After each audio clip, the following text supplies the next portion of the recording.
25,000 rupees का ये budget gaming PC क्या RTX 3060 लगाते ही मॉन्स्टर बन जाएगा? वेल, हमने रिसेंटली Ryzen 5 3400G पे ये पीसी बिल्ड किया था और इसका इंटीग्रेटेड ग्राफिक्स बस हमें डिसेंट परफॉर्मेंस दे रहा था, लेकिन आज इस पीसी का होने वाला है फुल ट्रांसफॉर्मेशन। इसमें हम लगाने वाले हैं RTX 3060 12GB ग्राफिक्स कार्ड और 16GB DDR4 8GB रैम। क्या ये पीसी हाई सेटिंग्स पे स्मूथ गेमिंग देगा या फिर CPU बोटलनेक सब खराब कर देगा? FPS कितना बढ़ेगा और क्या ये अपग्रेड एक्चुअल वर्थ इट है या नहीं, सब आज की इस वीडियो में टेस्ट करेंगे। तो अपग्रेड शुरू की जाए, आइए देखते हैं, मजा आएगा। तो ये रहा हमारा 25,000 रुपीज वाला पीसी। और अगर आपको भी भाई अपग्रेड करना नहीं आता तो भाई आज का ये वीडियो पूरा कंप्लीट देखो, आपको भी आ जाएगा। तो सबसे पहले आप लोग अपने पीसी को शट डाउन कर देना है, पावर ऑफ कर देना है एंड उसके बाद यहाँ पर ग्लास पैनल को भी खोल देना है जिससे अंदर का सारा वायरिंग दिख जाए। और वायरिंग हटाने के लिए सबसे पहले तो हमें बैक पैनल भी खोल लेना होगा। सबसे पहले इस पीसी से हम पावर सप्लाई निकालने वाले हैं क्योंकि इसमें हमने बेसिक वाला पावर सप्लाई लगाया था। तो यहाँ पर हम सबसे पहले फैन का केबल हटाएंगे एंड उसके बाद फ्रंट साइड से देखो तो यहाँ पर हमारा मेन पिन और सीपीयू का पिन, इन दोनों को हमें निकाल लेना होगा। Okay,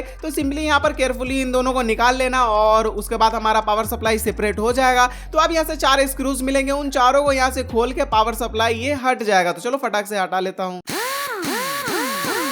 hand automatic screw driver से हमने यहाँ पर चारों स्क्रूज को खोल लिया है एंड अब यहाँ से देखो तो यहाँ पर ये सेपरेट हो चुका है और यहाँ पर ये इजीली निकल जाएगा। और मैं आप लोगों को रिकमेंड करूंगा कि आप जब भी पीसी बिल्ड करो भाई उसी के साथ ही एक अच्छा सा पावर सप्लाई लगवा लेना। यहाँ पर मैं पैसे बचाने के चक्कर में बेसिक वाला पावर सप्लाई लगाया हूँ जेब्रॉनिक्स का, इसीलिए मुझे इसको भी अपग्रेड करना पड़ा कॉर्सर का 450 वॉट का पावर सप्लाई के साथ, तभी जाएगा हम इसमें ग्राफिक्स कार्ड लगा सकते हैं। और इसका इंस्टॉलेशन भाई वैसे ही सिंपल है, जैसे हमने इसको निकाला था वैसे ही यहाँ पर स्क्रू कर देना है एंड उसके बाद यहाँ पर देखो तो इसमें हमें मेन केबल और एक सीपीयू केबल और एक PCIe केबल देखने को मिल जाता है जो कि सबसे इंपॉर्टेंट पोर्ट्स होते हैं। एंड उसके नीचे ही देखो तो यहाँ पर हमें SATA केबल और फैंस के लिए यहाँ पर हमें केबल देखने को मिल जाती है। तो सबसे पहले हम इन तीनों पिन को बैक से फ्रंट में ले आते हैं और यहाँ पर मेन और सीपीयू पिन को यहाँ पर लगा देते हैं। एंड उसके बाद बैक साइड में देखो तो हमें फैंस को कनेक्ट करने के लिए यहाँ पर हमें पावर सप्लाई में भी एक पिन मिल जाता है 4 पिन वाला, उसको हम सिंपली इसमें कनेक्ट कर देंगे तो हमारे कैबिनेट का जो चारों ARGB फैन है वो यहाँ पर काम करने लगेगा। तो अब यहाँ से रहा केबल मैनेजमेंट, तो वो पूरा आपके ऊपर डिपेंड करता है कि आप किस तरह का कलाबाजी दिखा सकते हो। पावर सप्लाई लगाने के बाद अब यहाँ से हमारा मेन मदरबोर्ड का अपग्रेड चालू होता है। तो सबसे पहले रैम अपग्रेड करेंगे। तो कोई मदरबोर्ड में भाई दोनों तरफ लॉक होता है तो दोनों तरफ से निकालना होता है और अभी मेरे साइड में देखो तो सिंगल साइड है, तो यहाँ से हमने लॉक हटा के यहाँ पर अपना रैम को यहाँ पर बाहर निकाल लिया है। तो यहाँ पर देखो पहले हमने यहाँ पर यूज करा था 8GB का DDR4 2400 मेगा ट्रांसफर पर सेकंड वाला, वो भी नॉन RGB, बट इसको अपग्रेड करने वाले हैं भाई 8GB के 2 रैम स्टिक के साथ, वो भी RGB वाले और 3200 मेगा ट्रांसफर पर सेकंड स्पीड के साथ आने वाला। और इसको मैंने परचेस करा है भाई 11,000 रुपीज में ये दोनों रैम स्टिक को, और इन सब सारे कंपोनेंट्स को मैंने गेमर पैराडाइज से ही परचेस करा है। तो अगर आप भी भाई पीसी अपग्रेड करना चाहते हो तो गेमर पैराडाइज से ऑर्डर कर सकते हो। और सबसे पहले इसको लगाने के लिए देखो यहाँ पर पिन दोनों का अलाइन करना होगा, एक तरफ छोटा एक तरफ बड़ा रहता है, तो जरूर से एक बार मैच कर लेना तभी लगाना, ऐसा ना हो कि भाई पिन ही आप लोग डैमेज कर लो। तो यहाँ पर मैच करके यहाँ पर सिंपली ऊपर से रख के प्रेस करोगे तो यहाँ पर ये इंस्टॉल हो जाएगा, यहाँ पर इसका लॉक लग जाएगा। एंड अब जीपीयू भी इंस्टॉल कर लिया जाए। तो यहाँ पर सबसे पहले तो यहाँ पर देखो इसका जो बैक साइड है उसमें कुछ मेश दिया हुआ है तो उसको हमें तोड़ना होगा। यहाँ पर सबसे पहले तो आप लोग अपना जीपीयू को लेके यहाँ पर इसके स्लॉट में रख के अलाइन करके यहाँ पर आप लोग देख लो कि भाई कौन 2 स्लॉट से जीपीयू के सारे पोर्ट्स बाहर निकलेंगे। तो यहाँ पर मेरे हिसाब से यहाँ पर जो ये फर्स्ट वाला मेश है उसको छोड़ के सेकंड एंड थर्ड वाला यहाँ पर निकलेगा। तो आप अपने कैबिनेट और जीपीयू के अकॉर्डिंग आप लोग देख लेना एंड उसके बाद यहाँ पर ये मेश को तोड़ के निकाल लेना, ये इजिली टूट जाता है, यहाँ पर ये निकल जाएगा। एंड उसके बाद यहाँ पर ये जो PCIe का स्लॉट है उसमें रख के यहाँ पर ऊपर से प्रेस करोगे तो यहाँ पर ये इजीली इंस्टॉल हो जाएगा और आपका जो जीपीयू का पोर्ट है वो बाहर भी आ जाएगा। एंड पावर सप्लाई से जो PCIe का केबल निकला था वो यहाँ पर जीपीयू में लगा देना है। बस हमारा जीपीयू इंस्टॉल भी हो चुका है। तो बस यार हो गया हमारा अपग्रेड सक्सेसफुल। आप इसी तरीके से अपग्रेड कर सकते हो। अगर कुछ चीज मिस हो गया हो वो मुझे कमेंट सेक्शन में जरूर बताना, मैं आप लोगों को वहां पे बता दूंगा। तो चलो यार सेटअप कर लेते हैं। फाइनली मैंने यहाँ से इसका पूरा फुल सेटअप कर लिया, बट मैंने जो इसको अपग्रेड किया रैम और SSD लगाया वो इसमें लगा भी या फिर नहीं। तो चलो फटाक से मैं इसको ऑन कर लेता हूँ एंड उसके बाद चलते हैं टास्क मैनेजर में और यहाँ पर परफॉर्मेंस वाले टैब में। एंड यहाँ पर सबसे पहले तो CPU, तो यहाँ पर हमारा Ryzen 5 3400G प्रोसेसर यहाँ पर लगा हुआ है और सबसे फर्स्ट अपग्रेड है हमारा रैम। तो यहाँ पर देखो 8GB से ये 16GB का RGB रैम के साथ हमने अपग्रेड करा है और इसका स्पीड देखो भाई यहाँ पर ये 3200 मेगा ट्रांसफर पर सेकंड स्पीड के साथ आता है। तो अब गेमिंग और मल्टीटास्किंग में हमें बेनिफिट मिलने वाला है। और SSD में देखे तो यहाँ पर हमने 1TB का SSD पहले ही अपग्रेड कर लिया था जिसमें हमारे सारे सॉफ्टवेयर गेम्स सब मैंने इंस्टॉल करके रखा हुआ था। एंड अब आते हैं मेन ग्राफिक्स कार्ड पे। तो यहाँ पर देखो अभी इंटीग्रेटेड ग्राफिक्स ही शो हो रहा है, यहाँ पर हमारा RTX 3060 शो नहीं हो रहा है, तो मैंने इसका ड्राइवर इंस्टॉल नहीं किया है इसीलिए। और जब आप एक डेडिकेटेड ग्राफिक्स कार्ड लगा लो तो भाई मदरबोर्ड से डिस्प्ले आउटपुट नहीं लेना है, उसी ग्राफिक्स कार्ड से ही आउटपुट लेना है, HDMI को कनेक्ट करना है, मॉनिटर कनेक्ट करना है। और जीपीयू ड्राइवर इंस्टॉल करना बहुत ईजी है। यहाँ पर सबसे पहले तो एनवीडिया ऐप गूगल पे टाइप कर लो एंड उसके बाद एनवीडिया ऐप को यहाँ पर ऑफिशियल वेबसाइट से डाउनलोड कर लो, क्योंकि हमने एनवीडिया का ग्राफिक्स कार्ड यूज करा है। एंड AMD ग्राफिक्स कार्ड के लिए उसका अलग ही ऐप आता है। तो सबसे पहले मैं यहाँ पर एनवीडिया ऐप को इंस्टॉल करके यहाँ पर ड्राइवर वाले सेक्शन में देखो तो यहाँ पर आपको लेटेस्ट ड्राइवर मिल जाएगा, उसको डाउनलोड कर लेना। एंड उसके बाद यहाँ पर इंस्टॉल का बटन आएगा, इंस्टॉल पे क्लिक करके यहाँ पर इजिली इंस्टॉल कर लेना। एक दो बार स्क्रीन ब्लिंक होगा एंड उसके बाद आपका ग्राफिक्स ड्राइवर इजिली इंस्टॉल हो जाएगा। एंड जैसे मैंने ग्राफिक्स ड्राइवर को इंस्टॉल कर लिया उसके बाद यहाँ पर देखो तो Nvidia app, Nvidia control panel ये दोनों आ चुका है। एंड उसके बाद यहाँ पर चलते हैं टास्क मैनेजर में, और यहाँ पर टास्क मैनेजर में परफॉर्मेंस वाले टैब में, और यहाँ पर भी आप लोग देखो तो यहाँ पर ये इंटीग्रेटेड ग्राफिक्स है जो इसका भी ड्राइवर इंस्टॉल हुआ है इसीलिए ये भी आ रहा है। और यहाँ पर देखो तो उसके ऊपर में एनवीडिया GeForce RTX 3060 आ चुका है और ये 12GB VRAM के साथ आता है। तो देखते हैं कि भाई ये हमारा CPU बोटलनेक कर जाता है या फिर बेटर परफॉर्मेंस निकाल के देता है। सबसे पहले इसमें हमने ब्लेंडर यूज करा और यहाँ पर आप लोग देखो बेसिक टू मीडियम लेवल का वही सेम प्रोजेक्ट हमने इसमें ऑन करके रखा हुआ है जो विदाउट ग्राफिक्स कार्ड हमने लगाया था तो ये लैग कर गया था। और वहीं पे अपग्रेड करने के बाद देखो तो ये एकदम स्मूथ काम कर रहा है क्योंकि ये GPU इंटेंसिव टास्क है और हमने इसमें डेडिकेटेड ग्राफिक्स कार्ड लगा लिया है। और वहीं पे वीडियो एडिटिंग की बात करें तो यहाँ पर भाई उसमें हमें कोई भी परफॉर्मेंस बूस्ट नहीं मिलेगा, बिकॉज यहाँ पर ये CPU इंटेंसिव टास्क होते हैं और यहाँ पर प्रोसेसर जितना बेस्ट रहेगा उतना ही बेटर परफॉर्मेंस आपको निकाल के देगा। तो स्टिल मैं यहाँ पर रिकमेंड करूंगा कि आप लोग इसमें 1080p 60 FPS वाले फुटेज को इजिली एडिट कर सकते हो और एडिटिंग भी पॉसिबल है, बस वही थोड़े बहुत लेयर्स के साथ। और मल्टीटास्किंग भाई 16GB का रैम अपग्रेड करने के बाद यहाँ पर मल्टीटास्किंग और भी नेक्स्ट लेवल पे चला जाता है। अभी आप लोग देखो तो यहाँ पर हमने बैकग्राउंड में हेवी टास्क यहाँ पर रन करके रखा हुआ है बट स्टिल ये इजिली हैंडल कर ले रहा है। तो ये तो हो गया इसका रॉ परफॉर्मेंस। तो आप कुछ नंबरों वाली बातचीत कर ले।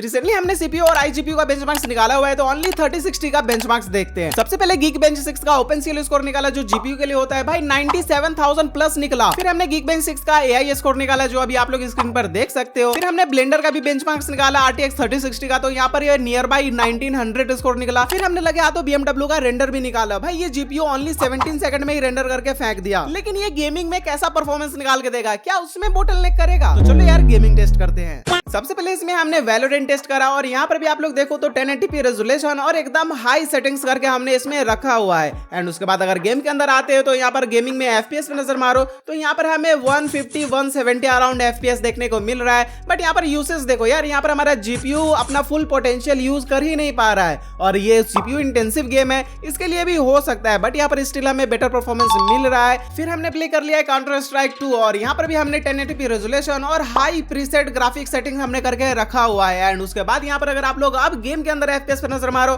तो यहाँ पर हमें 100 FPS अराउंड देखने को मिल रहा है और फ्रेम फ्लैक्चुएट बहुत ज्यादा ही हो रहा है। और एक बार यूसेज पे नजर मारो यार, यहाँ पर हमारा जो GPU है वो अपना फुल पोटेंशियल यूज कर ही नहीं पा रहा है, फुल पावर यूज नहीं कर पा रहा है। यहाँ पर बस ये 30-40% ही यूज हो रहा है। और वहीं पे अगर CPU देखो तो भाई वो भी अच्छे से यूज नहीं हो रहा है। यहाँ पर देख रहे हो कभी कभी ज्यादा यूसेज हो रहा है, कभी कभी कम कर रहा है। तो यहाँ पर हमारा CPU बोटलनेक हो चुका है, हमारा GPU पावरफुल है और CPU वीक है, तभी हमें कुछ ऐसा इशू देखने को मिलता है। तो अब हमने इसमें प्ले कर लिया है GTA 5 और GTA 5 के अंदर भी हमने रेजोल्यूशन 1080p करके रखा हुआ है और सारे ग्राफिक सेटिंग देखो तो वेरी हाई करके हमने रखा हुआ है। और अब आते हैं गेम के अंदर और मैं यहाँ से इसको कुछ देर से पहले ही खेल रहा हूँ एंड उसके बाद यहाँ पर मैंने इसको एनालाइज किया तो इसमें ये प्रॉपर काम कर रहा है बट कहीं कहीं इसमें भी मतलब यूसेज ड्रॉप हो रहा है। तो यहाँ पर सबसे पहले तो गेम के अंदर FPS पे नजर मारो तो यहाँ पर हमें 68+ FPS इसमें हमें इजिली देखने को मिल रहा है। और इसमें आप लोग यूसेज बिहेवियर देखो यार, यहाँ पर ये एकदम परफेक्ट है। यहाँ पर अभी आप लोग देखो हमारा ग्राफिक्स कार्ड है वो अपना फुल पोटेंशियल यूज कर रहा है और साथ ही प्रोसेसर भी हमारा यूज हो रहा है। तो प्रोसेसर के कारण भाई हमें किसी गेम में CPU बोटलनेक देखने को मिल रहा है बट हेवी गेम्स में नहीं मिल रहा है, जैसा अभी आप लोग GTA 5 के अंदर देख सकते हो। वैसे एक बात बताओ, YouTube एनालिटिक के हिसाब से 90% लोग चैनल को सब्सक्राइब नहीं करते, मतलब आप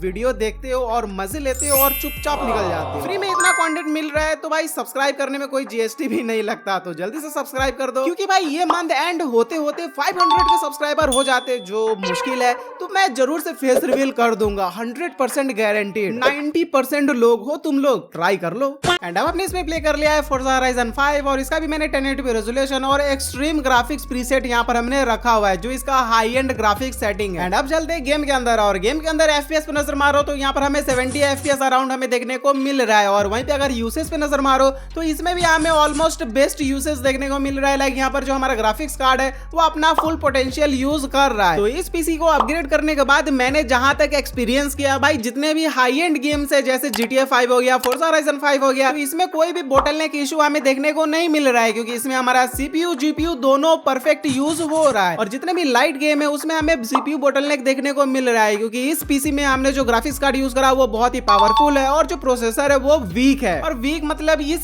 ग्राफिक्स कार्ड के लिए ये नहीं भाई प्रोसेसर ही खराब है, भाई प्रोसेसर अपने प्राइस पॉइंट में ये बेस्ट परफॉर्मेंस निकाल के दे रहा है। बस हमने जो पेयर किया है वो गलत पेयर किया है। जैसे हमारा जो RTX 3060 है उसके साथ हमें पेयर नहीं करना चाहिए। इसके लिए भाई मैक्सिमम GTX 1660 सुपर लगाना चाहिए, वो इसके लिए परफेक्ट पेयर बन सकता था। एंड अब हमने इसमें प्ले कर लिया है माइनक्राफ्ट। और यहाँ पर भाई माइनक्राफ्ट का आप सारे सेटिंग्स देख सकते हो। और यहाँ पर सबसे पहले मैं इसको नॉर्मल प्ले करने वाला हूँ। और नॉर्मल यहाँ पर अभी आप लोग देखो जावा एडिशन में ये 250-300 FPS दे रहा है। और यहाँ पर RTX 3060 भाई 1000+ FPS देना चाहिए था। तो चलो आप शेडर्स लगाते हैं। तो सबसे पहले इसमें हम लगाने वाले एस्ट्रोलेक्स, और ये मोस्ट पॉपुलर शेडर्स में आता है। और अब आते हैं गेम के अंदर। और गेम के अंदर इस शेडर्स को लगाने के बाद अगर FPS पे नजर मारो तो यहाँ पर अब हमें 70+ FPS 100+ FPS कभी कभी ये चला जाता है। अबे यार क्या बोलूं, सही से तो स्टेबल हो जा, मतलब फ्लैक्चुएट बहुत ज्यादा हो रहा है। अगर एवरेज देखो तो यहाँ पर हमें 60+ FPS, अब देख रहे हो भाई 50 पे आ गया। तो यार ये शेडर को यूज करके हमें इसमें 60+ FPS इजिली देखने को मिल रहा है। और ग्राफिक्स कार्ड यूसेज पे नजर मारो तो भाई वो भी परफेक्ट यूज हो रहा है, लाइक 96% यूसेज पे ये जा रहा है। तो ओवरऑल अगर आप लोग माइनक्राफ्ट खेलते हो तो भाई शेडर्स लगा के आप लोग एकदम अच्छे खासे ग्राफिक्स पे एकदम स्मूथनेस के साथ इसमें आप लोग गेमिंग कर सकते हो। और ऐसे तो भाई ये शेडर देखने में बहुत ही प्यारा लग रहा है। तो अब इसको चेंज करते हैं और यहाँ पर हम लगाते हैं BSL, और ये भी भाई पॉपुलर शेडर्स में आता है।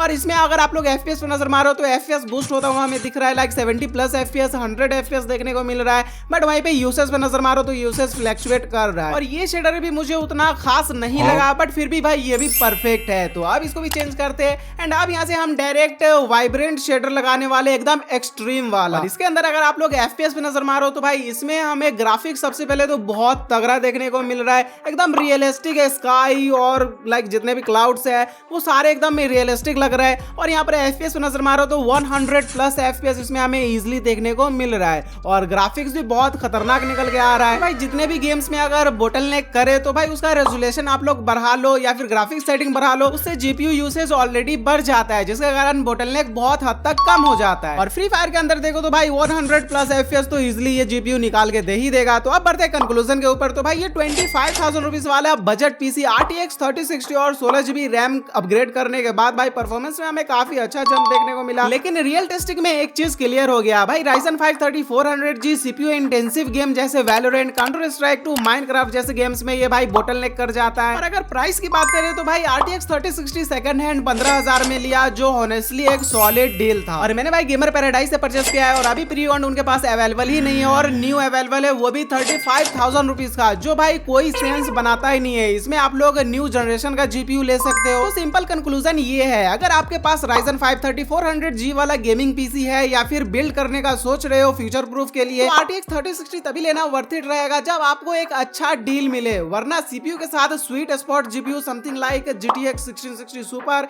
या फिर RTX 2060 रहेगा, जहां पर हमें बैलेंस और बेस्ट परफॉर्मेंस देखने को मिलेगा। बाकी अगर फ्यूचर में CPU अपग्रेड का प्लान है तब आप लोग RTX 3060 भी कंसिडर करके चल सकते हो लॉन्ग टर्म के लिए। आपका क्या ओपिनियन है इस अपग्रेड पे कमेंट में जरूर बताना। और अगर आपको भी अपने लिए एक ड्रीम गेमिंग पीसी बिल्ड करना है या फिर उसको अपग्रेड करना है तो आप गेमर पैराडाइज से कांटेक्ट करके उनसे बिल्ड करवा सकते हो। ये ऑल ओवर इंडिया शिपमेंट करते हैं और कैश ऑन डिलीवरी भी अवेलेबल है। कुछ एडवांस पहले पेमेंट करना होगा एंड उसके बाद कैश ऑन डिलीवरी भी आप ऑर्डर कर सकते हो। तो अभी आप लोगों को स्क्रीन पे नंबर शो हो रहा है, सिंपली आप लोग उस पर भी कांटेक्ट कर सकते हो या फिर डिस्क्रिप्शन में मैं ऑल डिटेल दे दूंगा। तो अगर आप कुछ नजदीकी हो तो आप इनके शॉप पे भी जाके बिल्ड करवा सकते हो। बस यार आज का ये वीडियो हम यहीं पे खत्म करते हैं। तो वीडियो को जरूर से लाइक करना और चैनल को भी सब्सक्राइब कर लेना। और नेक्स्ट वीडियो कौन से टॉपिक पे देखना पसंद करोगे और क्या बजट पे हम नेक्स्ट पीसी बिल्ड करें वो भी मुझे कमेंट सेक्शन में जरूर बताना। मिलते जल्द नेक्स्ट वीडियो में, तब तक के लिए थैंक्स फॉर वॉचिंग।